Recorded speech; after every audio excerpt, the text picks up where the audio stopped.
Warning. Watch very closely now. 3, 2, 1. Bzow! Check that out. The following podcast features terrible jokes. You know you can use Hot Wheels cars when you need to make a saving throw in D&D? Every car is die-cast. Usually about board games. We want the fun. Gotta have that fun. Must insist that no one attempt to recreate any joke performed on this podcast. We had less technical issues than $1 Million Company. All right! This is Boards and Swords. Hello out there, everyone. Welcome to Boards and Swords. It's Wednesday. I know, we're all off schedule. I'm hitting the wrong buttons here. But this is a podcast, most importantly, and it is a podcast where we have bad jokes, we have good folks, and we have tabletop games. With me here, as always, is my partner in crime, Mr. Philip Herbig. How are you doing today? What's going on, everybody? Welcome to Wednesday. It's the middle of the week. It's a great place to have this show. You know, this is your official notice. I was going to say warning. This is your official notice that Friday is 2 days away. Oh, that's a good call. Friday's 2 days away. You're there. You're almost there. You're almost there. All right, and with us today we have Danielle from Cephalofair Games. How are you doing? Hello. Oh, I'm fine. Great, wonderful.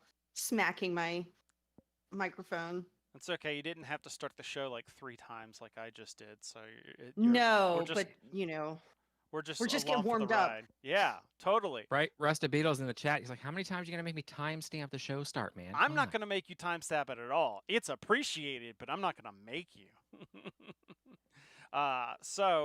Daniel, what exactly... Extra dice go in his Patreon thing. What exactly do you do at Cephalofair? I don't know. No. They just give me money. So I am the project manager for the Gloomhaven tabletop RPG. Awesome. And we are going to get into that a bunch. But first, I'm going to mangle my way into some news. News! For this first story, you might already be trained to play this game. And that is Railroad Tiles takes the Roll and Write train game on a trip to a Carcassonne-like sequel. So this is coming soon to Kickstarter. It's from Horrible Games, which are the people that make your Railroad Inc., the Dry Erase Roll and Write. Well, now we're going to get a tile-laying version. Lovely train-sized train game. Railroad Inc. is trading away its roll and write mechanics for tile placement, a la Carcassonne. Upcoming sequel, Railroad Tiles. Kickstarter campaign will be launching in the coming weeks. We don't have a whole lot of stuff at this point. It looks like it's mainly just this image is kind of what we're seeing here. So I'm seeing, obviously, I do like the car and the train meeple here. That's really kind of cool. Those are, I'm digging those. I really love a train game, so. I mean, I love Railroading. That's one of my favorite roll and write games, especially for people like if I'm playing with gamers, I like playing the cartographers game because people that know about roll and writes and I don't have to explain that kind of stuff. But if I'm playing with like my family or people that don't know, I'm like, hey, look at this train game. I'm gonna roll these dice, draw what's on the dice. You're done. Yep.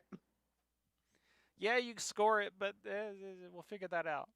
I don't know. We're all having a good time here. Yeah, until you get halfway through, I'm like, I can't get my things to connect.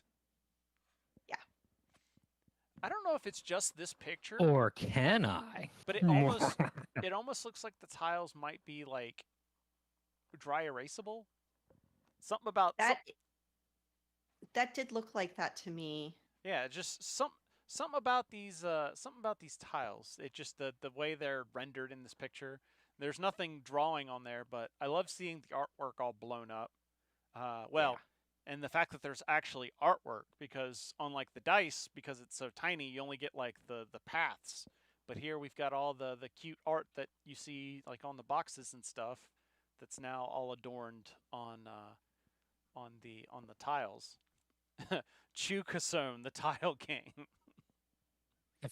So that could be an idea for a novelty version of Roll and Write Railroad Inc. They take the dice and they turn them into like those softball-sized D6 to put the actual artwork on there. Oh, we need like the giant art where everybody has like the giant version of games where Yes. you know, like the dice are like beach ball sized.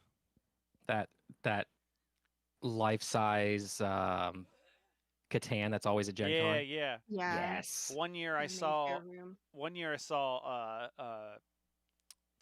King of Tokyo that was that big, and they had like the dice this big, and you were the monster. Like, Oh Yeah. yes. Very nice. Of course. I thought about that for Card Hala. hmm Instead, like have people build the towers, but instead of throwing change at them, like people who Roll bring a big- toddlers, yeah. let the toddlers loose. Yeah. Oh, I Inside thought you were all the going to say towers. throw the toddlers.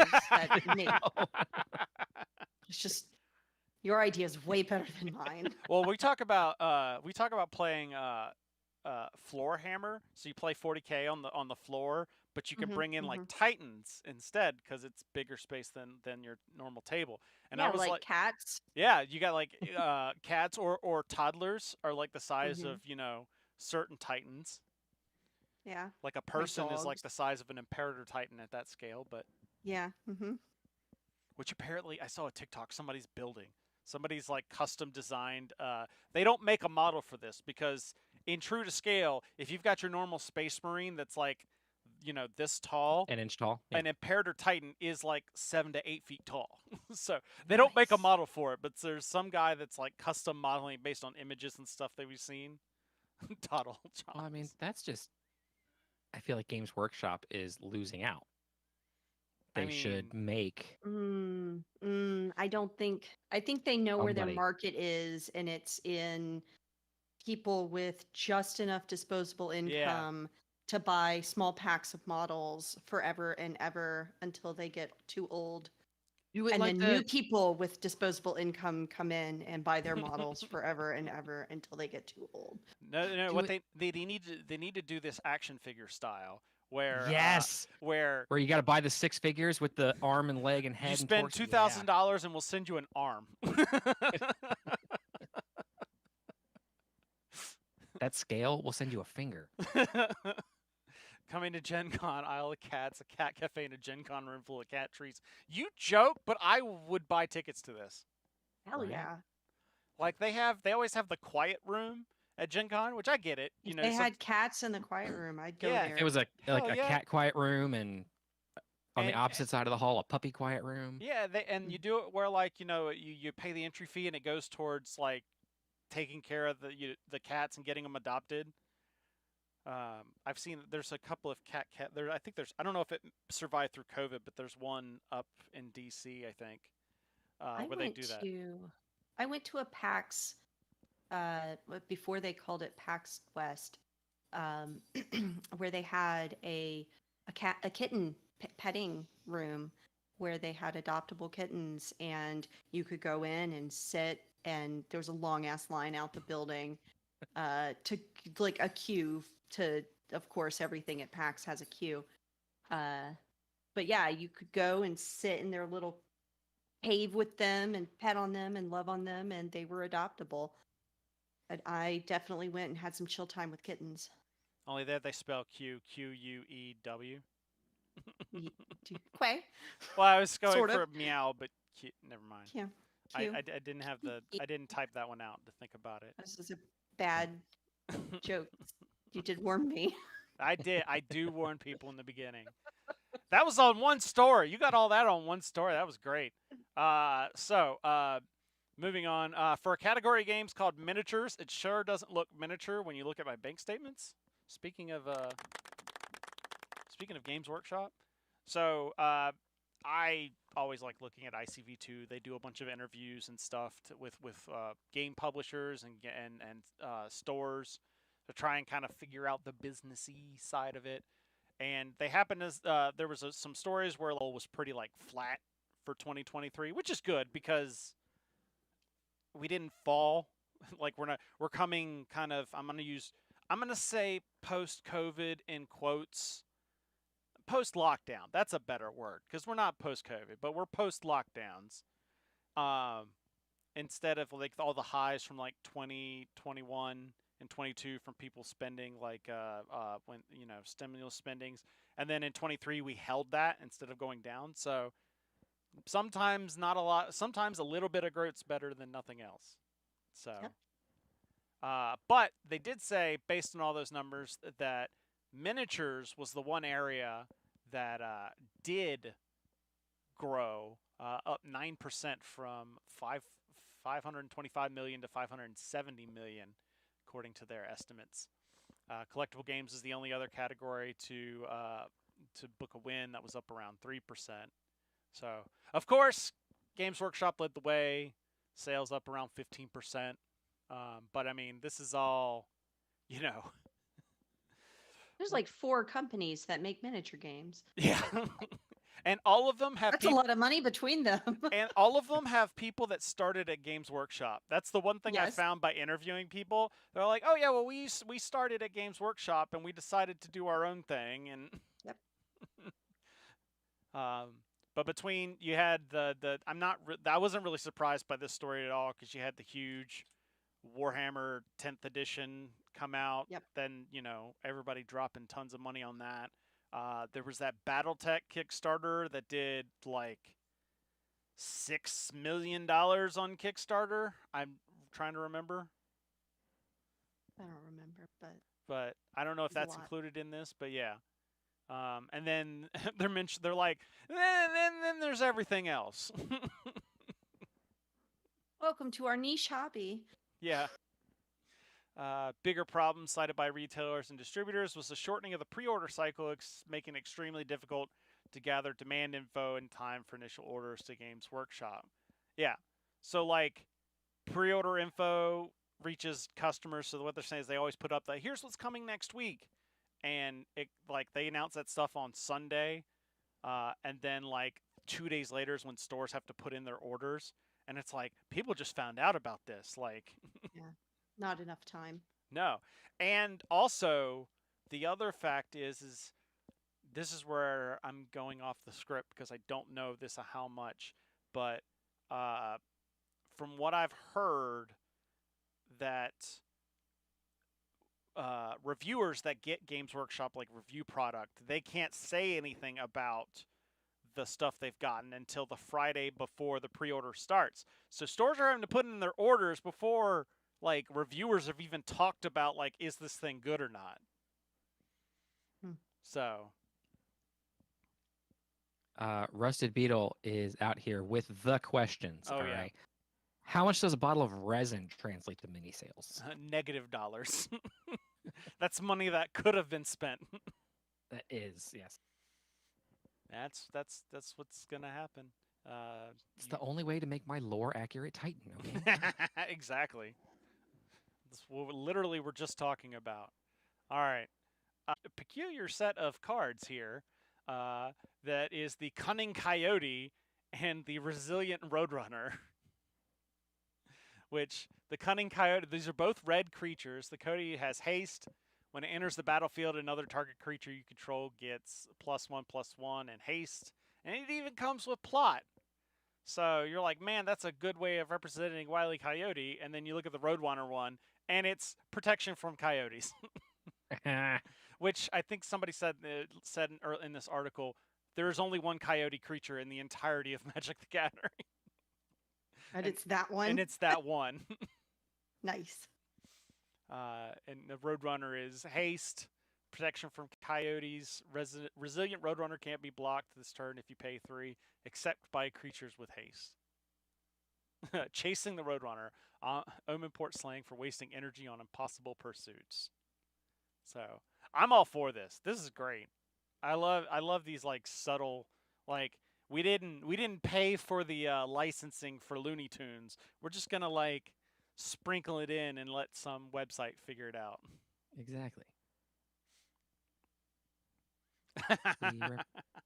Russell Beetle says Games Workshop mini cycle announced pre-order release dropping support of the line 7 weeks. Oh, you forgot going out of print and then not making another production run. Oh, yep, there we go. Moving on, I had an idea to take colorful bricks and put them together into awesome shapes. I never did anything with it, but I couldn't let go of the thought. So hey, they're making Lego D&D sets. Sweet. Does this mean we have to build our map as we're like traveling through the dungeon? Pretty much. It's set. So yeah, we're at the 50-year mark of D&D, and so now they're trying to. Hasbro's like, hey, why don't we? They realized, hey, we could just farm out this D&D thing to everybody. Yeah. So, for some reason, the site I have is priced in pounds, $314.99. That's probably what, like $350, $300. It's like 30 cents extra on the dollar. Oh yeah, okay. 3,745 pieces. It's designed for ages 18 above, and complexity appeal to adult fans of both Lego and role-playing games. I mean, oh look, it's even got an owl bear. I did not see that when I first scrolled through this. I need to send a picture of this to Heather. She'll make. Yes. She'll So make Mike there's buy like there's a this. lot going on in here, which is Yeah. cool because that translates to $400. Whew. I mean, this does remind me of like, you remember when you used to be, you know, like I mean, I'm not gonna speak for. There was always like the big one, and like, Yep. that would be so nice to have, but I'm never gonna, you know. Or you look at like the Toys R Us Christmas catalog, and there'd be like the big pirate ship and stuff. I'm like, man, that's what I'm a grown adult with a job, and I'm still looking at this, going, man. The age range on Legos is like 6 to 99. Yeah. Yeah. Like, buy it. This That's- says 18 and above for this one. Oh, well, Well, I and mean, because it's above. the Dungeons and Dragons theme. Well, no, they say it's based on the complexity and appeal. Oh, well, yeah, because there's a lot going on in there. Yeah. I'm like, so you've got like the dragon, the owl bear, all the other stuff to go. So looking at Too many small just a- pieces. just a quick Google search from Lego.com, the Millennium Falcon is $850, Yep. Hmm. and I'm sure that doesn't have near as much going on. The As N this is set called does. In Plain Sight. Well, that 850 is, I think, aftermarket price. That's not how much they sold it for originally. I was about to say, or that's Oh, like that a could be. deluxe. Oh, that's saying Lego.com. Is Oh. it? Yep, Maybe it's a Lego.com. Maybe it's a life I size don't even know if that's a version. UCS version. I don't it's- know. We have one of the Millennium Falcons, and it was not that expensive, but Yeah, I want to say like originally it was like $200. The new Venator is 50, yeah. $650. For $400, Nice. you could get like 9 GW minis, or Kingdom Death Monster, or half a bag of groceries. Actually, now you can only get like half a box of Kingdom Death Monster, but regardless. it sounds like exactly 1 dozen eggs. Oh my God! Look at the beholder. Oh, that's so good. Can they just sell the individual pieces? And they're Yeah, you got to buy that. I know, that right? whole thing. And I'm That's how they get you. I'm assuming Oh, that's it's- a gelatinous cube. Yeah, yeah. With the skull floating in it. Yeah. Is that a displacer beast I that think I'm so. seeing? With the thing on its back. Yeah. That's what it looks And then like. it all the way to the right looks like a Tonberry to me. I can't see what that actually is. It looks like a wraith or something. It's kind of hard to. Yeah. Holding a poison dagger because it's Yeah. green. Yeah, it's just like sorry. I think that was in one of the other pictures. Oh, I wait. No. Do they? Well, because they would. Where's the party from the D&D cartoon? Oh yeah, Need that. yeah. I think this is that same thing. Oh, I see. Yeah. Oh man. Now I see it better. Yeah. Dragonborn maybe. The mini with the dragon head. Mm-hmm. And it comes with a Dungeons and Dragons adventure book Aw. tailored to the Red Nice. Dragon Tail set, allowing you to integrate. See, Philip, you're right. It allows you to integrate the Mhm. Lego set into your gameplay. Okay, so now we just need to convince everyone in the group to like throw in, $100 We'll all buy this Lego set. Right? You know, I originally was like, man, that's ridiculous. But now I'm like, I want Now this you're somehow. excited about it. I want yeah. it somehow. I mean, there's if we can get Heather into D&D, that would be 8 of us, and that is $50 a piece. And then we'll all just take chunks. Eight-person. We'll just all take chunks home. Yeah, I was There gonna we say, an 8-person D&D game sounds. Well, Like- because we're grown adults and we all can't agree on the same time, so that way you've at least got like 4 to 5 people. With the one Okay, at oddball least- week where everybody can come. In college, I was in a game with GM, and we had 10 people playing. That sounds about like 3.5 our fourth edition D&D. D&D game, where it was that same Yeah. boat. It was like, oh well, you know, you'll maybe get like 6 or so, but then there'd be the one time where like all 13 of us would show up, and like you've seen. Philip's seen our table. It was like every spot around the table was completely full. And this is Uh-huh. like this table is like a sheet of plywood, like 4x6 sheet of plywood. Yeah. It's also 20 copies of Gloomhaven buttons and bugs. Nice promo in there. True to form. All right, one last news story here. I talk about 40K enough. I had to kind of sprinkle in the fantasy. But I have dreams about improving the air circulation in my house. You might say it's my fantasy. So there's a new Age of Sigmar coming out. We've hit that 3-year point where they're like, hey, let's throw all those books away and redo this stuff. Yeah, their audience is graduating high school. Sorry. Games Workshop. I have nothing but Again. good things to say about Games Workshop. Oof. I felt I felt the heat all the way over here. Yeah. Games Workshop has officially announced a new edition for Age of Sigmar, signaling a significant update to the renowned fantasy tabletop game. But Skaven are coming back. If you're a big fan, then the Skaven are coming back, which are a bunch of basically rat people. So the narrative focus shits the Skaven who've been plotting in the shadows, accumulating in a significant event. Rusty Beetle, I did never play AOS 3rd edition, even though I had stuff for it. Too many games, not enough time. It's a big old mood. They honestly haven't come out with this just happened at Adepticon, and they've had a couple of news stories ever since, kind of teasing certain mechanics, but we're a long ways. Well, by a long ways, it means like 2 months out. So we probably won't see people get the real opinions until at least May, when they have their Warhammer World event and GW headquarters, and then people will be flocking to, this game sucks, I don't like this version. 3GW, I'm not doing this. I almost set fire to my minis. It's okay, they already got your money. Yes. Yup. Exactly. So that's all she wrote for the news stories this week. So Philip, you're just back from vacation. How's that Yep. How was that Patreon money? It was great. It was great. It helped out a lot. I got He got over it paid for the toll to get over the bridge to Virginia, probably. it did. It was great. And that Bought you a latte.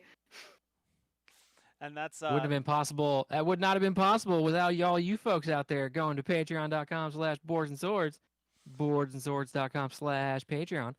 That's the place. That's the website you got to hit to get to where you need to be. For just the single subscription, you get access to all the super. I'm looking at the Discord right now. There are so many super secret squirrel channels in there, guys. A lot of stuff going on. For just a little bit more, you get dice. We got Boards and Swords branded D6s. They are absolutely amazing. Randomly loaded too. Okay. Chris gave me a pair. It's 4s all day long. Okay. don't know what's going on there. You know, we interviewed the Baron of Dice, and it would take a lot. It would be a lot of money, a lot more than what we have Patreon wise. But I'm sure I could probably get a deal going where we could actually make this happen, and just make a random like one out of every 10 dice is actually loaded.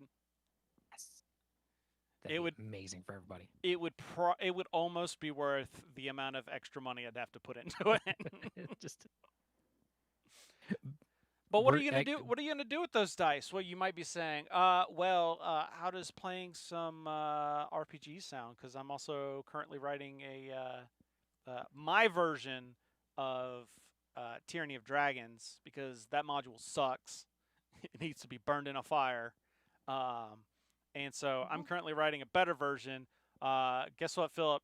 One of the main mechanics I've got so now is if you make a bad. Anyways, that's the whole Tyranny of Dragons thing. It's like the first section is getting to the caravan, and then the second section is the caravan, and then the third section is fighting Tiamat.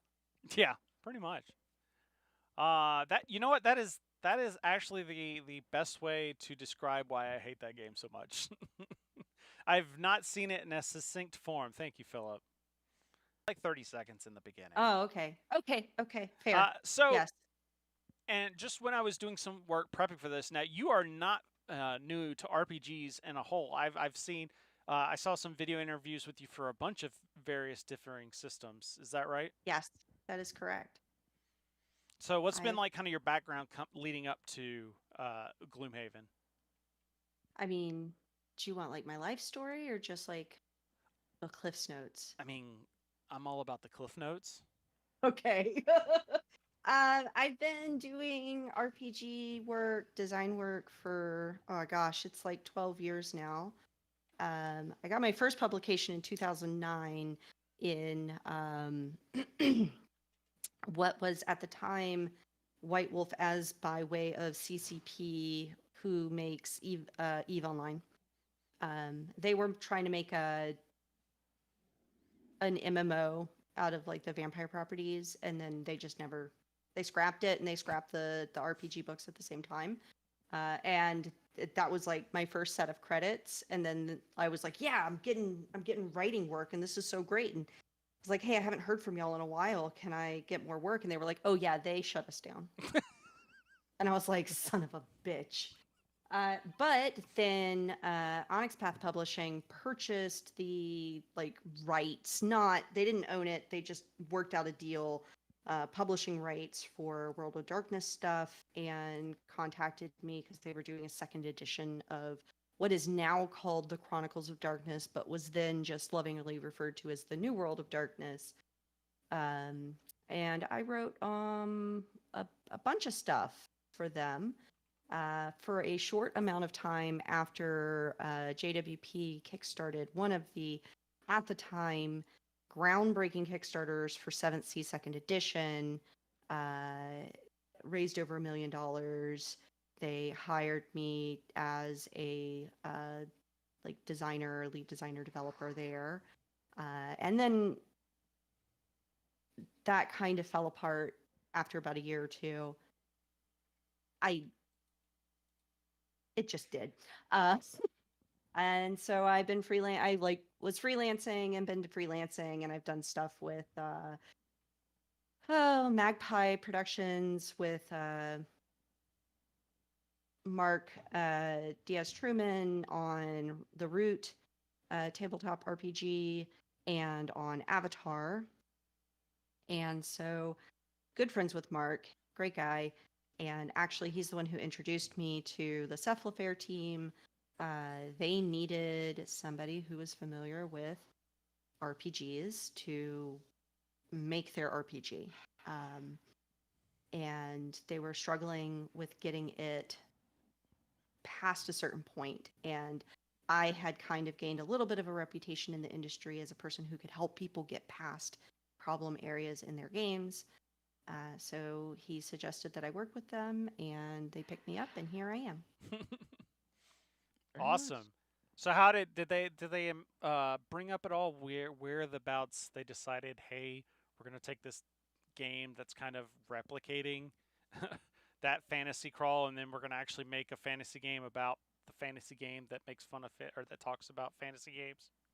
So I don't know the inception point, right? Like this is definitely Inception, where it's like here's a board game that everybody was like, oh, it's like D&D but a board game, and it was like, cool, you want to make an RPG out of your, it's like D&D but a board game.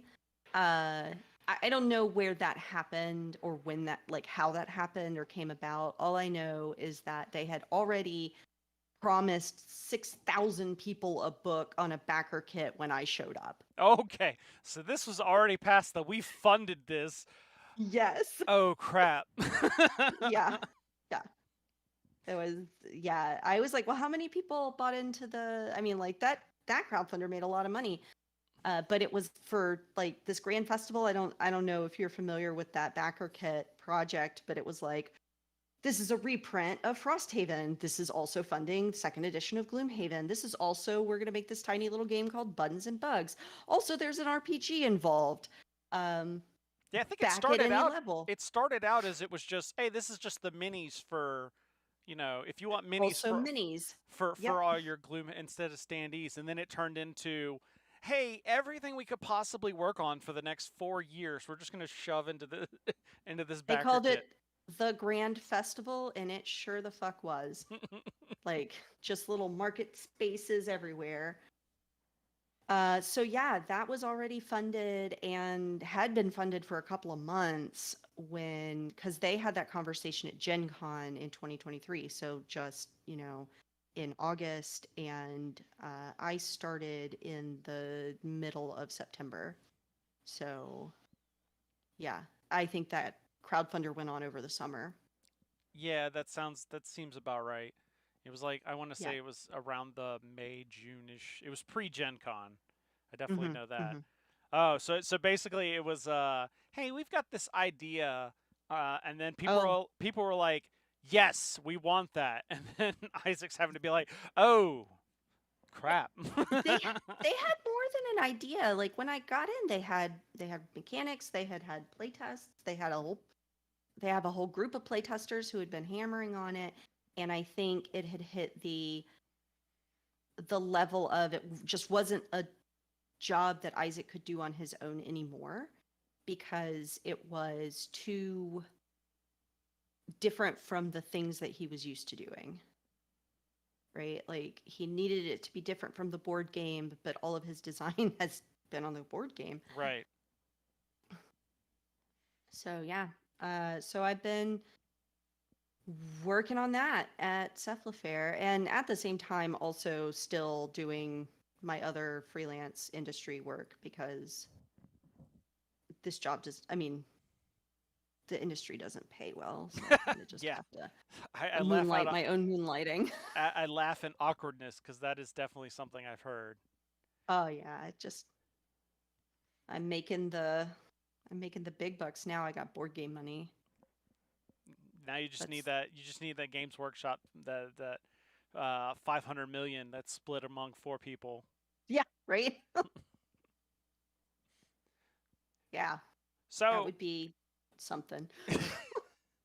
So for those that are only familiar with Gloomhaven and Frosthaven by extension of that, that know about RPGs, but maybe they've played, maybe they've not. What is how much, like, obviously it's in the Gloomhaven world. That's I would expect. Yeah. But how much of a translation does the board game mechanics make into the RPG? So, had you asked me this a month ago, I could have given you a really solid answer. And now my answer is a little more wibbly, and I have to deeply apologize about that. But the answer is that it's going to look familiar. It's Okay. going to feel familiar. You're going to, like, if you've played the board game, if you've played the whole campaign for Gloomhaven, the whole campaign for Jaws of the Lion, and everything for Frosthaven, and you're just itching for more, the RPG is going to feel really familiar to you. There's going to be some elements of it that are just very different and outside the wheelhouse of a board game experience, because an RPG experience is vastly different from a board game experience. Like, we expect you to talk to each other, maybe as your characters, and maybe make conversation with NPCs as your characters, which the board game does not ever ask you to do. Right. And so the RPG is going to ask you to do that. It's also going to ask you to make some high level decisions that the board game kind of makes for you, of like, here's a couple of different paths of what you could be doing in response to what this NPC has asked you to do. But in the RPG, you can just do whatever you want. Right. Uh, Like you have those the traveling cards that you like, the city and the road cards in between Yeah. the adventures, where it's like you only have like two options of, Yeah. do you do A or do you do B? And of course your party's gonna be like, yeah, but what about plan Z? All right. Right, right, yeah. Like, do you give the beggar money, or do you ignore the beggar? Or the secret third option, do you invite the beggar to come along with you and then use him as an ally for the next 3 missions until he dies, unfortunately, and you have a small funeral for him? Like, anything can happen. Well, that went even a completely different direction than I thought you were gonna. I thought you were saying you invite him into the party and then use him as chess pawn bait in the first trap. No, no, you've got to form an emotional connection to your NPCs who then die tragically. Tomato, That's- tomato. Yes, yeah. You gotta subliminally plant the message into Manlyless's mind that Oh he, God. yes. I mean, the first time Isaac ran me through like where the RPG was at the moment when I came on, and literally the first session, he was like, "Okay, there's a check to see that there's a plate trap here," and I'm like, "Cool, do the check." I see the plate trap. I'm like, "Cool, can I see what the trap is supposed to do?" And it was like, "Oh yeah, like if you step on it, there's like this piece of the wall that will like shoot fire out at you." And I was like, "Oh man." So can I shape I have the earth element here. Can I shape the wall to pull the innards out and have a flamethrower? And he sure let me. Sounds about right. Yeah. But yeah, it's just, what can you do? What am I allowed to do here? Pretty much anything. Gloomhaven RPG, the Let's Go Shopping Edition. I'll mark it all the time. Yeah. Every party needs a Nodwick to carry the load. Why does that sound familiar? I can't place it, but it sounds familiar. Restabita, you got to tell me what you're referencing. Is that a Skyrim reference? I feel like everything's a Skyrim reference. But and the best thing is like the more it sounded when I gotta admit, when I first saw the announcement, it sounded like everything's just got to have an RPG. But the more I thought about it, it was like, oh, well, that makes total sense. Dork Tower. Okay, that's right. But oh yeah, because it makes total sense, because like people go out and spend like hundreds and hundreds of dollars for like the I think like the what's it called, like the dungeon tiles that you can make, like for people that really like there's the people that do the theater of the mind style of RPG, but you've also got the people that, like, they have to map out everything and they spend a whole bunch of money on really detailed sets or whatever. And then you always have people that are like, I want to do that, but I don't want to spend that money. Well, you've got a box over there that you've already spent like $100, $200 on, that has like all the maps you could ever possibly need, all the minis you could ever possibly need, a character class for everything. It was like, you've got the it's basically a GM kit that you can a little bit. Sure, you don't have the cities, but no, but there's a lot of what the RPG is doing is fleshing out, like, one of the things, people who love Gloomhaven because of the tactical combat and the role, not the role play, but the moving their minis and deciding what to do next and balancing, your cards against the situation and when to do what. And it's kind of a little puzzle in every scenario. But there is a story. There's a whole ass story that's actually kind of interesting and compelling, but I could promise you that like 90% of the Gloomhaven players don't even know what it is. Or if they do, they're like, "Oh, it's just, it's a story. And or I felt like it was on rails, or I felt like it was this, or whatever.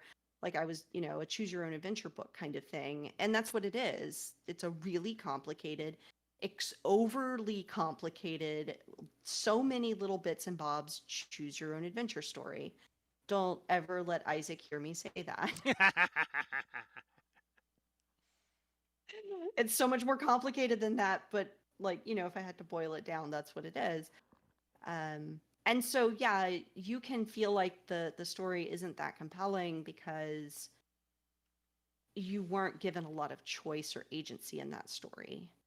A lot of people there aren't there for the story, but those who are, and even those who aren't, the story is actually very interesting. The story is actually very cool when you look at it all in like the prehistory and how the story interacts with what happened in Gloomhaven, what's going on in Frosthaven, what's going on all across Caskia, what is the story of the world, suddenly is very compelling and interesting. And so the RPG lets you explore that story on your own terms and actually get the story out of it, as opposed to just doing some reading a card or reading a mission intro, and maybe even just skipping the mission intro and setting the tiles and then Yeah. playing through the mission. Or if you're doing the digital version like I do, where you just hit like fast forward, fast forward. Right, exactly. Yeah. So this lets you actually experience it in a way that's engaging and rewarding for doing so. I didn't even know there was a name to the world. Would you say it was Casnia or something like that? Askia, and that is Caskia. the name. That is the name of the continent Gotcha. that the cities of Gloomhaven and Frosthaven are situated on. There's a whole other continent. The whole world. Yeah, that answers one of the or helps part of the answer. Rusty Beetle asks, "Will the RPG cover different parts of the world outside of Gloomhaven and Frosthaven, or will it start there and then branch out via expansions?"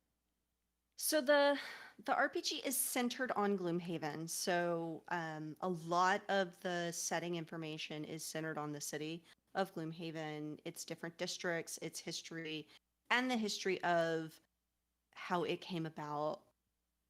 And there is some setting information on places outside of Gloomhaven, specifically, places that you probably went to in the board game. There's a little bit of treatment on, the Copperneck Mountains and what's there and what's in the Corpsewood and what's in the Dagger Forest and what's in, all these places. But it also talks a little bit about the Valrath homelands and, things like that. And so that you get a little treatment on the world, but you don't get a full in-depth view of everything other than the city of Gloomhaven. But our hope is that the RPG will stand on its own. My goal, my personal goal in coming to this project was to make a good RPG and not just translate a board game into an RPG. So the eventual hope is that we make supplements for Frosthaven and maybe for White Oak, and then maybe for the cities, the Quattrel and the Orchid homelands, things like that. Gotcha. Now, that kind of sets up the next question, where it was like, does he have the way as detailed as the world of Gloomhaven is, and you definitely get that between the various games. It's like there's got to be like a Bible of sorts, or is it all just in Isaac's head of all these different locations and places? Actually, it's on a wiki. We have an internal wiki that has pretty much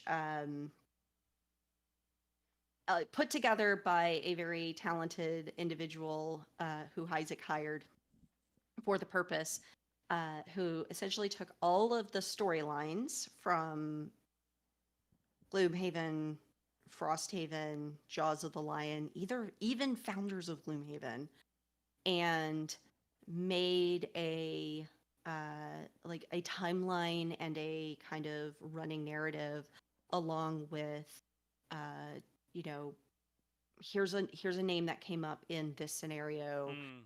Here's an NPC that showed up. Here's a location that showed up.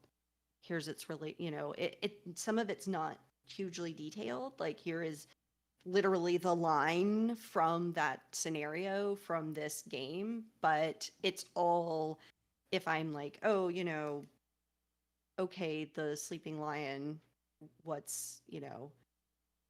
do we know about it? Okay, well, here's everything we know about it. Makes sense for keeping your thing on track so you don't have those people being like, actually, if you look at card number 59, you said that person has a black top hat, but in this artwork, they have a brown top hat. I love those people, actually. They're my favorite kind of fan. I can't tell if that's sarcasm or not. Ooh, I will never tell you. So when I was looking on the website, I was trying to get like pictures and stuff. What I had was this is more of talking about the game and the products, kind of with the backer kit. Yeah, like this article's for like from like June. So, how much of this mentions like there's a core rule book and like a deluxe set? Is that still the game plan per se? Yeah, so the current game plan, and this is all kind of up in the air. And when I say it's in the air, it means everything is in the air until it goes to a printer. That is number one rule of RPG making. So and even then, it's still sometimes up in the air. Otherwise, we get all these errata documents. Yes, exactly. So everything's in the air until it goes to the printer, and it's not at the printer yet. So in the air. But the goal is to make the RPG playable from just the book. All of the ability, like all the class abilities that you normally see on ability cards, we're still going to make them on ability cards because we are who we are. But they will also be in the book so that if you want to just write them on your character sheet and how they work, you can. Or you want to write them on index cards, you go for it. Your experience is probably going to be better with the printed card, but you can have a theater of the mind experience from the book. And then the deluxe edition, that big foldy box thing with shelves and everything that you were showing. I don't know if you can blow that picture up, but the goal for that box is essentially you have, oh man, that brought you to the backer kit, didn't it? Yeah, okay. It did. Just click around in there while I describe it. But it is the goal for that is we have a book in that box, and then we have some trays that have card packs with all of the classes and their abilities and all the ancestries that you could play and their abilities, and also draw decks for all of the, like, just so many draw decks, a number of draw decks that is actually probably obscene for the number of people who will actually play the game. That's not true. Because just like every single class in the Gloomhaven board game has advancement cards and perks that modify the modifier decks. That is essentially, we're still using modifier decks to engine the game. The math on the randomization for the modifier deck is pretty good. There was no reason to convert that to a die. Tabletop RPGs don't need dice to function. They can use cards just fine. Heresy! Heresy! Go talk to Dread. fucking Jenga tower. uh, so go shake your fist at Dread, and then come back. But yeah, so there wasn't really a good reason to convert that to dice. I mean, I definitely took a stab at it and then realized that I really like the idea of changing your odds by changing your draw deck Yeah. as you level up, and you can't do that with a die. You have to just get like fiddly fucking bonuses that you add to your roll. And so I actually, the draw deck is pretty unique and interesting, and I like it as the basis for a game engine. So I was like, yeah, let's just keep that. So every class will have its ability cards, its perk cards, and then we'll have modifier decks for players and GM, along with a GM screen. And I think Price was telling me that the GM screen is going to have like these little Yep. element clippy things. And the element clippy things like clip onto the top of the GM screen. And there's going to be like a section that says like inert, and a section that says waning, and a section that says strong. And you can just move the little clippy based on where the element is at the moment, which I think Nice. is kind of fun. Yeah, I So found the everybody- picture that went in more detail on. Yeah. So those like black boxes there are gonna have all That's of all the the little tuck cards. boxes. Yeah, for the cards and stuff. So it'll be pretty sweet. I mean, these are all just mock-ups and stuff, but Right. they make board games. They know what they're doing. Nice. And so sounds like the system question that Beetle had here was talking about the mechanics borrowed from existing RPG system. Was the engine made from scratch? It is sound like it is kind of made from scratch, using kind of a little bit of the Gloomhaven framework as a base, and then kind of like, how do we make this more into an RPG? Yeah, yeah, like, a little from column A, a little from column B. I can't, you can't make a new RPG mechanic that doesn't already exist somewhere else. It's all already been done. It's just how you smush it together. So the draw decks, movement, how the attacks work, how, shield, a lot of the things mechanically that you see in the board game are the framework for how things work in the RPG, with a design, like very specific design eye towards, now how do we turn this from a purely tactical experience to a much more narrative experience. Gotcha. Yeah. So it's in other words, it's not like the company didn't just like saw off or sand off the some existing system like D&D, and like, we're just gonna copy paste Gloomhaven on top No. of it. It is, No. you may have kind of, good artists create, great artists steal. Isn't that how it goes? Yes. Well, there's definitely a lot of theft going on, just from itself. But there's also design, like, when I say, okay, how do I turn this board game experience, which is a pretty good board game experience, into an RPG experience that doesn't feel like a pretty good board game experience? Right. How do we make that transition? And, a lot of it is about either borrowing from other game design that is, more tactical games, that RPG games that are more tactical. Looking at you, D&D 4th edition. And also borrowing from narrative games that know how to frame narrative devices in a way that don't look like mechanics, but are. So, prompting players to take an action or do a thing because it's available to them, and making it very clear that it's available to them to kind of gently guide roleplay. And these are things that, some of the more story game kind of games have been doing for a very long time.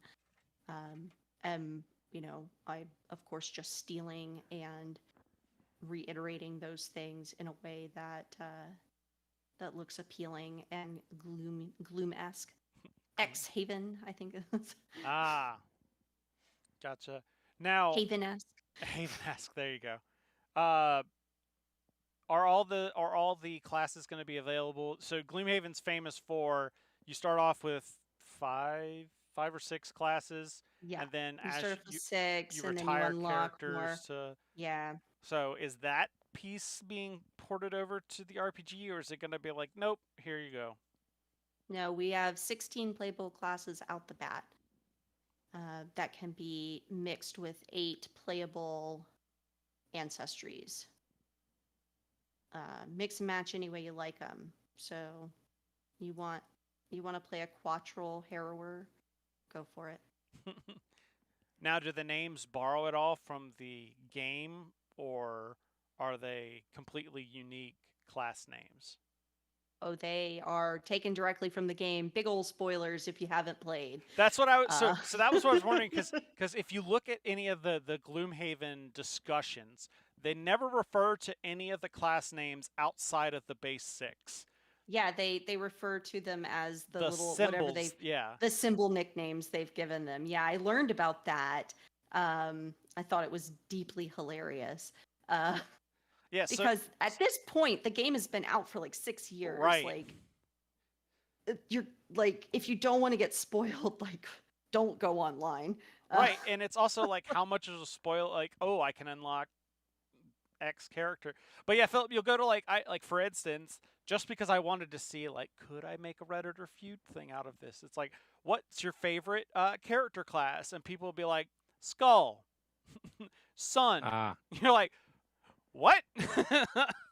They'll or Sad Cow, whatever that one is. Yeah.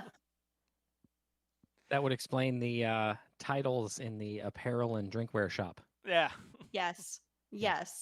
That is, they've, when I think it is a community thing, and I honestly, I love it, and I'm happy for it, and I think that it's, honestly a very genuine, like wholesome thing, because what it tells me is that the community at the very beginning said, you know what? I am enjoying the fact that this is a legacy game that has a lot of secrets built into it. Right? There's an envelope with a big X on it, and there's something inside. And we're not going to tell you what it is, even though we've already uncovered it. And there's a thing that happens when you retire a character, you get a new class, but we're not going to tell you what that class is. We want you to have the joy of discovering it the way we did. And to know that an entire community collectively agreed, you know what? We're just going to talk about these things in the vaguest terms we possibly can so that everybody gets to enjoy it without just being like, it's been out for 6 years, get the fuck over it. Like, that's pretty wholesome, actually. And I really love that about the community. Yeah. And I can just based on Daniel's talking about the balance between combat and social interaction there, it definitely seems like there's going to be a balance in between the two, just given off of some of the responses you've been talking about as far as filling, like for instance, filling in some of those character or some of those options in the game. You would normally have 2, but you've got a lot more options of things you could do for like road encounters or that sort of thing.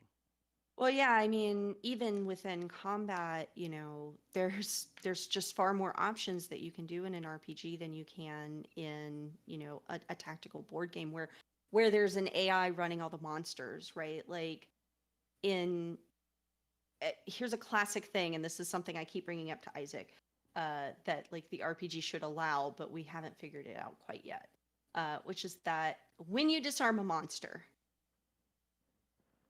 technically that monster's weapon has dropped on the ground. Now, if the monster's like an elemental or a skeleton, like what did you really disarm?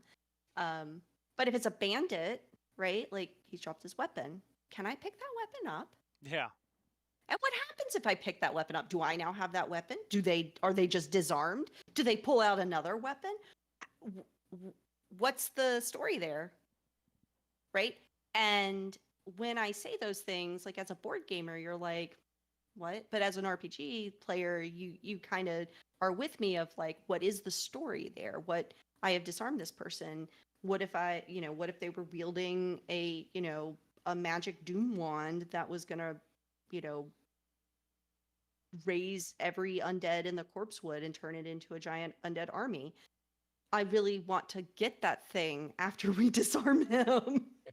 And then it turns out it's cursed, and it's going to start talking to Yeah. you in your dreams or in combat, saying, And now hey, you should you're probably going to do this thing. You're Yeah. probably, hey, why don't you kill that NPC over there? Yeah. Making your own undead army now. Yeah, and so I think that, there's some considerations for things that we have to take, and one of them is we have this very good combat engine, and we need to translate it to an engine that universally works for every instance of what a player would like to do. And so that's kind of been the biggest hurdle, and the biggest focus, and the biggest design, like the mechanics for Gloomhaven, well, especially updated to 2nd edition, work really well. So, that done. Good. Put a but the how do you engage the everything else that anybody might want to do now becomes a much trickier question. Because I'm a spell weaver, and I have an ability called Fire Blast, and can I just shoot a fire blast at the wall and burn a hole in it so we can go inside this wooden building? Well, I should be able to. I can cast a fire blast. The monster's sitting on a thing of straw. The straw should get set on fire. Right, exactly. And so, it doesn't have to be 100%, like, it's not a full simulation. That's not what I'm going for, but it is narratively should make sense that I have the ability to call fire and ice at my discretion. I should be able to do it even when I'm not fighting bad guys. Right. So how do we make sure that can happen? And you don't want it to be, I imagine this has got to be a big challenge, where you don't want it to be where somebody's playing it and be like, oh, well, if this is just so much like the board game, why don't I just go play the board game? You wanted it to be its own thing, kind of like what you were saying in the beginning about it being good as a standalone RPG. Yep. Yeah. We reminiscent of the board game. Clearly, yes, I see the board game in this, but this thing itself is different, and it's different in a fun way that I'm enjoying engaging in. That's the design goal. So what is again, things up in the air as such. What is as of right now, what is the kind of release timeline for what are y'all looking at? So my timeline, my projected timeline, if things are moving at the pace they're moving at, is a release. So having a PDF ready to hand to the backers by fall at the latest. And that at that same time, that is when that PDF goes to a printer. That's makes sense. That's pretty. That's considering how much was included in that Kickstarter, in that backer kit. Sounds about right. Considering this is a brand new product and not, Yeah, I mean for the existing game. Yeah, I mean they made some promises on that backer kit that if I had been with them when they started it, I would have told them were deeply unrealistic and they should never make that kind of a promise. But I wasn't there, and I'm only here now to say it takes a year to make an RPG. It takes a year. And that's if you have a pretty good, that's if you have a pretty good handle on a system already. Right. From the writing to the first review to the second review to a putting it all together, getting it edited, reviewing it after that, playtesting, sending it to layout, getting art in. Like there's so many steps along the way, and we're playtesting things. We're not just laying out a book, we're also laying out 500 some odd cards, because we are who we are. And so yeah, there's a lot going into this, and there's a lot of product, and there's a lot of bits and bobs, and even just the RPG book on its own is a thing that requires a year to make a book. Like Now, another comment, just something that something I've seen in other RPG Kickstarters is a fair point of some people that leverage kind of their community as to, we were talking about erratas and that sort of thing to kind of help prevent that, where I've seen people release like beta versions of their rules, and then the community can kind of do the nitpicking that they're going to do anyways, whether it's just a matter of time of, hey, if you tell us in the next month, then we can fix it before it goes to print, versus, oh, well, we'll see you for a revised edition in a few years kind of thing. Yeah. I don't know if we will do that kind of errata phase. Like I said I work with Onyx Path Publishing, and we don't send a thing to crowdfunder until it's been written. And we give our backers a first look of a full manuscript, and start getting feedback from that point. And then get people playing it from that point. And we get a lot of feedback that way, and we do kind of leverage the community that way, because we don't really have the funds to hire a bunch of playtesters, or even the bandwidth to hire one person to wrangle a bunch of playtesters. But I don't know. We do have a bunch of playtesters, and we have been playtesting it. And we will also be doing a little bit of that community leverage by running it at some conventions. So we have a bunch of tables. We have some GMs running a bunch of tables at Origins this year and at Gen Con. I will be running a couple of tables at UK Games Expo. I will also probably be running some tables at Origins and Gen Con, just so I can see it being played in the wild. But yeah, we're going to be doing a lot of playtesting. So we haven't really talked about if we're going to do that with the backers or not. It's getting exposure beforehand. Yeah, it's not a bad idea, but it's it's just not something we've talked about yet. That's all. Now, so I can neither confirm nor deny just because I don't know. Yeah, right. TBD. You have to finish. You have to have a manuscript first. Right. Yeah, and we've got parts of a manuscript that need to be put together. So I'm assuming I haven't looked, but I'm assuming the backer kit closed a long time ago. But there's pre-orders are still up. Okay, so you can still get in on the backer kit page for the RPG. For the RPG, yes, you can. Awesome.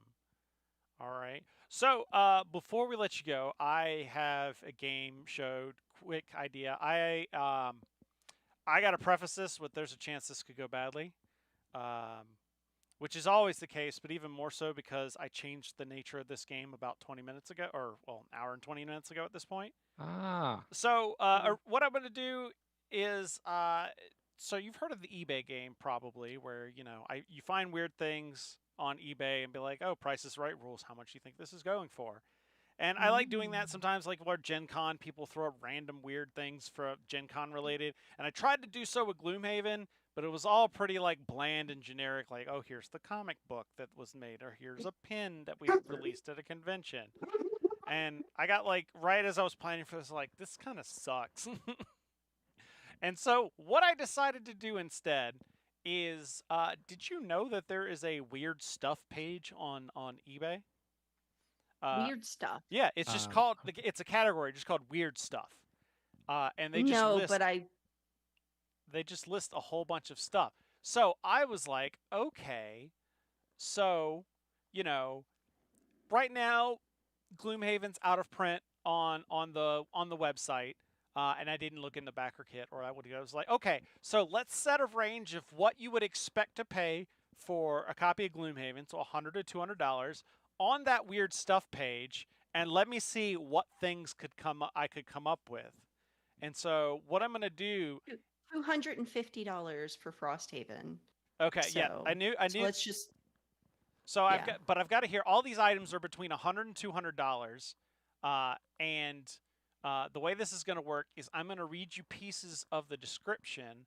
I want you, and since Philip's here, he can do that. I'm going to let y'all guess as to what it is. What he is, and then I will do the reveal, and you'll see how wrong you probably were. But we'll give it the closest. So this is an item that is being priced between $100 to $200. Correct. It is currently for sale on eBay. Currently for sale on eBay, and you're going to read description bits, and we have to guess what is being sold in the weird stuff category of eBay. Yep. This is gonna go great. Yep. Like I said, I know you're gonna get it wrong, but it'll just be funny. The funny part will you be seeing how wrong. How wrong? Yeah, I gotcha. All right, let's go. All right. I'm in this. All right. First up, the first item we have for bid. It's for $150 or best offer. It is listed in new condition. Now I will tell you that the shipping on this item is $122 for USPS. So that kind of gives you a scale of like how big it could be. It's sold by, let's see, Michael. I'm trying to see. Michael Way Corners. White. They've got their name like all smushed together to where it's an estate sale place. It's what it looks like. Because it's like Michael Way Cornerstone. Michael W.A. Cornerstone Estates. That's what it is. Looks like they have 2 reviews. So also tells you the nature of things. Let's see. What else can I say here? Let me scroll down to specifics. It is new. A new unused item with absolutely no signs of wear. That's the just generic eBay listing. And like I said, there's 2 seller feedbacks. They joined in January of this year. They've sold 6 items. Very great seller, honest feedback, and fast delivery. And honestly, I can't tell you about anything else because there isn't anything else other than the name and the pictures. Are these like snapshots, or does it have like it is a single item seller? Right, but is it like is the picture like a photograph of the brand new item, or is it like I pulled this from a manufacturing page and put what the manufacturer No, they took a photo of this. Okay. I will tell you that let's see other things that this person has listed for sale.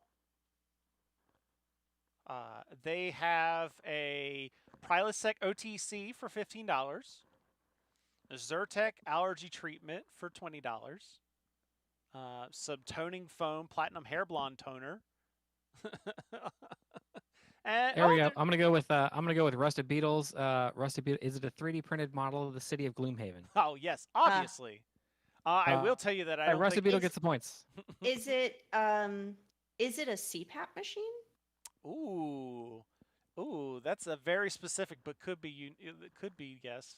Philip, are you going with the Gloomhaven city? No, I'm not going to go with Gloomhaven city. All right. Is it an automatic pill dispenser? Ooh. Automatic pill dispenser. That's another one. Unfortunately, I can't tell you because it's just a box of stuff. It could be anything. Yes. $150 for literally this box that this guy has in his lap. With a jank ass question mark. Like not even a good question mark. That looks like an upside down J. Yeah. Okay, like did Exploding Kittens put this up? Is that what's going on there? They also box of stuff. They could be anything. They started to put mystery box and ran out of room. Random value items. Looks like there might be either the box has got windproof torch lighters or they use the box because you can see a little bit of that up here at the top. Yeah, like I'm really digging that they took that picture from the driver's seat of their car. That's what all. So what they're all that same Is it- picture. It's is it- all like just from his lap. All these pictures. Wow. This is amazing. Okay. Are we gonna do another one of these because this is just wild? Oh no, we've got plenty here. Hopefully, I think the other ones have. There's one in here that I just saw and I was like, oh, I have to do that. Okay, so next item up for bid. Let's. Oh, by the way, let's say points wise. Who would get that? I don't know. I mean, let's see. Was that our introductory tutorial? Rusty Beetle gets points. Yeah. I'm going to give it to the automatic pill dispenser on that one, just because that would actually be kind of nice, and I might actually want one of those. No reason. There's no logic to that. All right. So here we have one. It's $200, and just for record, this shipping is $57.13. So I gotta imagine. By the way, that box was not that big. For it to be 100, there's got to be something heavy in that box. Or it was $100 insured. $122 in shipping. This is have also to be kinda UPS. heavy. Oh, these people are located in Bedford, Virginia. So Philip, we could get some money off probably and go just pick this up. Right, we can just drive over there. Hell yeah. Although we'd probably spend $57 in gas, depending on what part of Virginia. This person's got a little bit more stuff on sale. 110 items. Let's see if we've actually got a better description here. It is. Oh, okay, cool. This is a used item. It is a true. I'm quoting. I'm going to be blocking out a bunch of stuff, but I'm going to read you pieces of the description. This one actually has a description. Okay. It is a true masterpiece of folk art. I want you to keep this in mind, especially when I'm reading it. A true masterpiece of folk art. The techniques used to create this are truly impressive. Carved entirely by hand, this piece is unique and one of a kind. It's perfect for those interested in figures and art sculptures. It's in a style of folk art, and it's a handmade piece, adding to its uniqueness. Unit quantity is 1, and it is categorized under art and art sculptures. So that gave you a little bit more info than what you had last time. Yeah. But keep in mind, this is a masterpiece of folk art that you could have You said, for the you logo. said used, right? Yes, it is used. Okay. I'm going to go with... And I'm only thinking it's used in the sense that they made it and had it for Gotcha. a while. I'm going to go with a carved bar of ivory soap, The Last Supper. Oh, okay. I like the specifics. Rustlebita says it's just a log, isn't it? The log is it? I think it's a wood carving, Okay. but I think it's a wood carving of a poor wood carving of Mount Rushmore. A poor wood carving of Mount Rushmore. Yes. You might have it on that alone, because what we're looking at is a chainsaw carving, very detailed, 4 feet tall, carved from one piece of wood. Very nice. This is a masterpiece of folk art here, very detailed. That's okay. for the the podcast listeners, it is basically a skull and crossbones that looks It's like two skulls on two top of skulls. each other. yeah. And It they looks like both look amazing. so bad. I mean, it looks kind of like it's a skull with a spine and then a crossbones and then kind of like 2 skull feet. There's skulls at the bottom. So don't know very what's pirate going themed. on. I didn't realize pirates were folk art. I didn't either. You learn something new every day. Okay. All right. Where's that on eBay? I'm gonna go buy it. So, all right. Let me see. I'm just gonna. Okay, that one's. So, I'll just show you that. So, there's a couple other ones. I just quickly, like I said, I came up with this like 20 minutes before we started. So, I came up with a Yeah. couple of other ones, and I'll just show you some of the ones I quickly had in there. We. So, like for instance, you have this lightning bolt broomstick, which I'm pretty sure this is Harry Potter themed, Yeah. but for $200. Like Oh, yeah. like here you can see the breakdown. It's everything else, weird stuff, really weird. Or this heart potato for $200. $200 for a heart potato? Yep, slightly unusual. What a steal! All right, and then of course, all right, I gotta flip it back here. We have the piece de resistance here. This is what sold me as this would be a great game. So again, we're in the slightly unusual category here. $200. It says it's one of a kind. It does say condition used. Like I said, $200. This person sells a lot. This person gets around on eBay. 3,151 reviews. All positive. 100% positive. So that's actually something to keep in mind here, is that this isn't just a random box of stuff. This is, you know what? I will actually say, based on this item, $200 sounds about right. That you are actually getting your money's worth for this item. Okay. I don't know who would want this item, but it is probably probably worth $200. Now let me see here. It packs so this item not only can you get it for $200, but it packs away into a large plastic tub. Okay. And it has a name. It's called Bend Over. I'm not joking. You do need to provide your own PVC poles. That does not come in the $200. You do need to provide your own PVC poles. And this is used? This is used. I will go ahead and say, get all your minds out of the gutter. It is not that. Nope. You can make the PVC poles any length that your crew is comfortable with. You're not helping. You will need a crew for this item. It makes a spectacular sight. You can do it is a winner in the category in which you would use this item. It is a winner.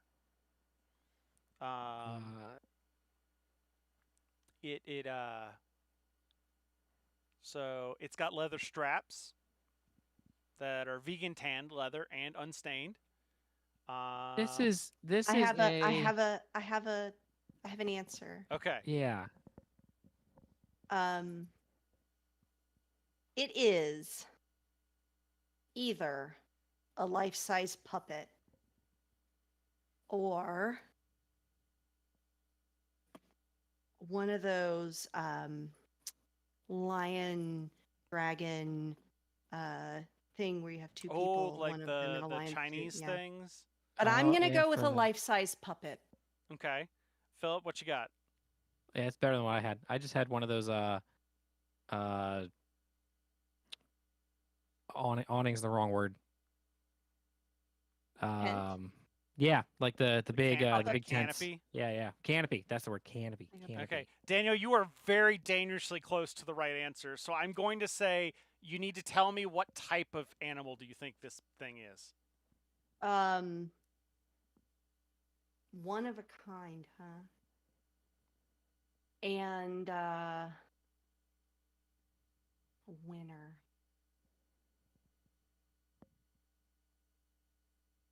Is it a gorilla? Oh, no, but I will tell you. No. What you're looking at is Ben, the homemade giant parade squid. I was a giant puppet. I was right. Yeah, that's what I was like. I was like, you are dangerously close on how accurate this is. See, it's got its leather straps, Yeah. for the poles to sit in. Yeah. But you got to provide your own poles. Packs away into a plastic tub. Yeah. All of that told me it was like a big puppet thing. Yeah. A leaping foal. A full.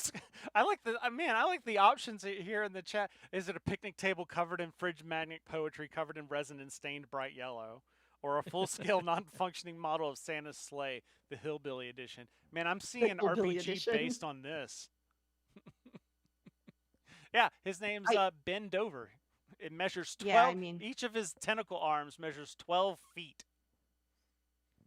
What is the Requires 9 people.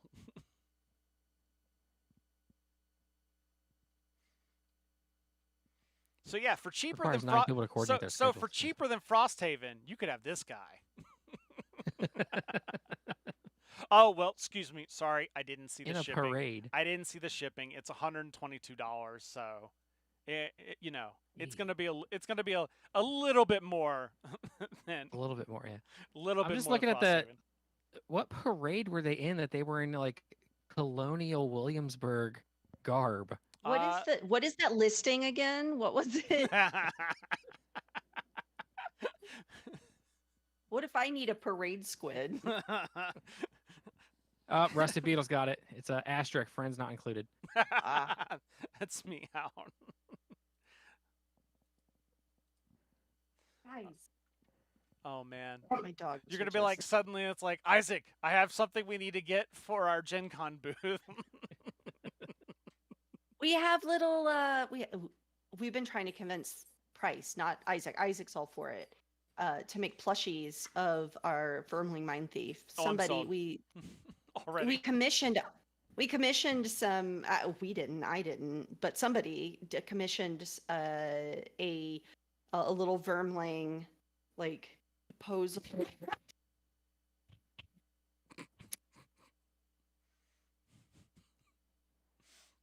Oh, the joys of having pets roaming in the background. Oh, I think you got muted. That'll do it. That'll do it. Yeah. So, sorry, stop. Okay. They're just going nuts. No, it's just just the a mail, dog, that's a all. dog. Yeah. So, a little mind thief, Vermling mind thief puppet, and also an Algox, Algnox. I don't. Inox?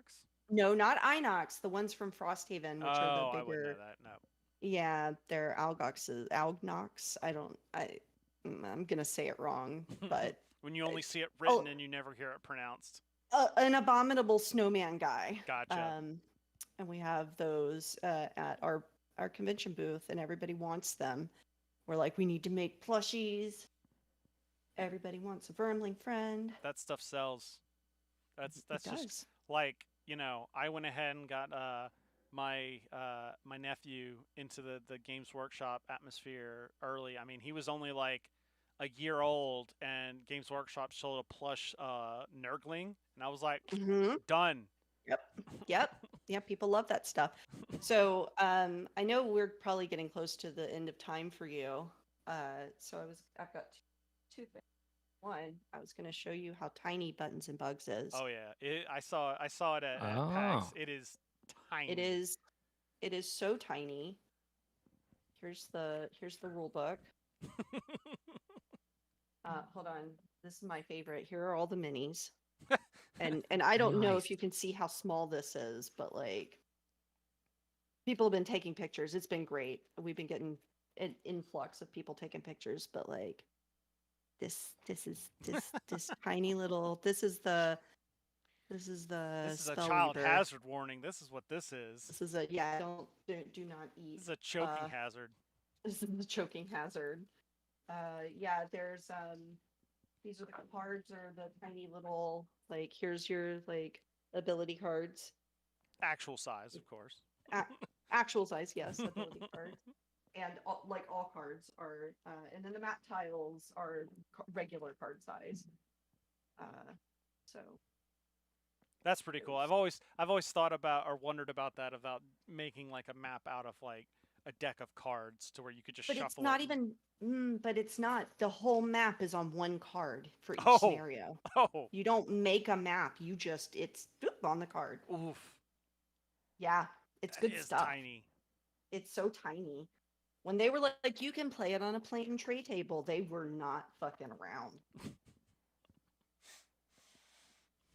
And it's a So, solo. anyway. It's a solo game, right? It's a solo game, yeah.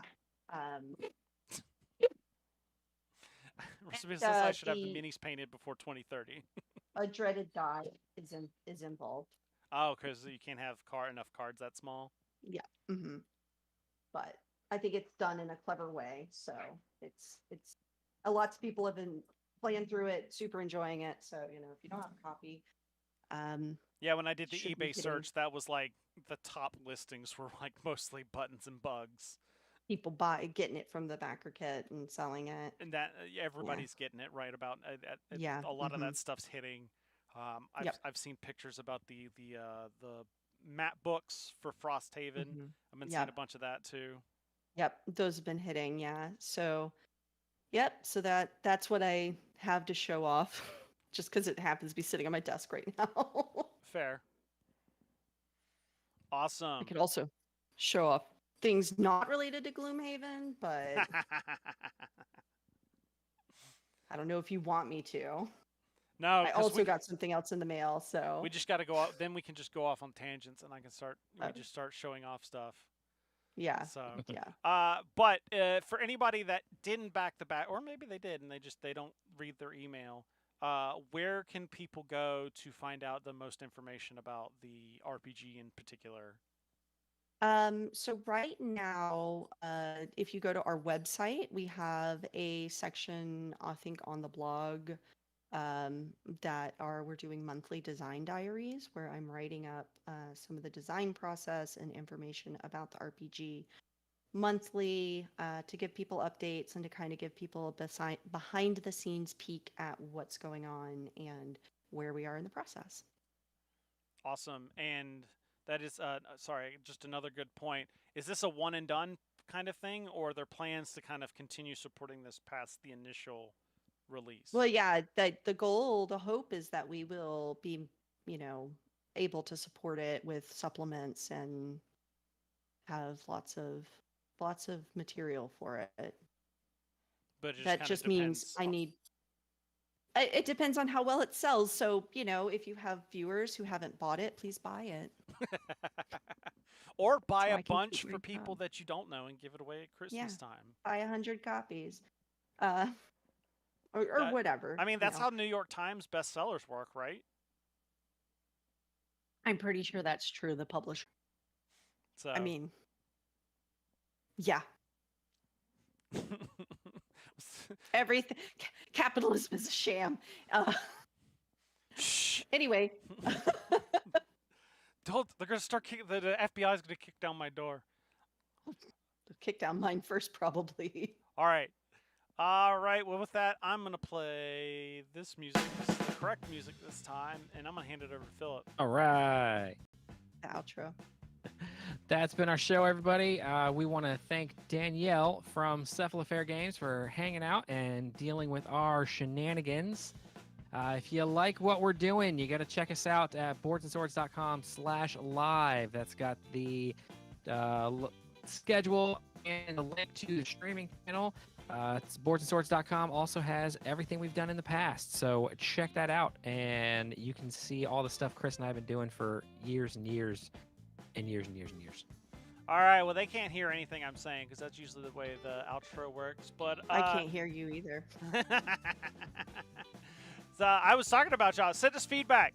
We love feedback. Email us at feedback@boardsandswords.com, or you can find us on Facebook at Boards and Swords Pod, or Boards and Swords Chris on Instagram. That's too much to remember. Boardsandswords.com. It's got all the links, everything you need to know, even those Patreon bits. Check it out. Help support the show. We'll be back in 2 weeks with another show. We've got Kit from Game Envy, who's currently doing a Kickstarter now for a bunch of painting accessories. But they'll be on to talk about their stuff. But in the meantime, remember that every gamer's got a story, and mine is I got to convince my wife to buy that squid.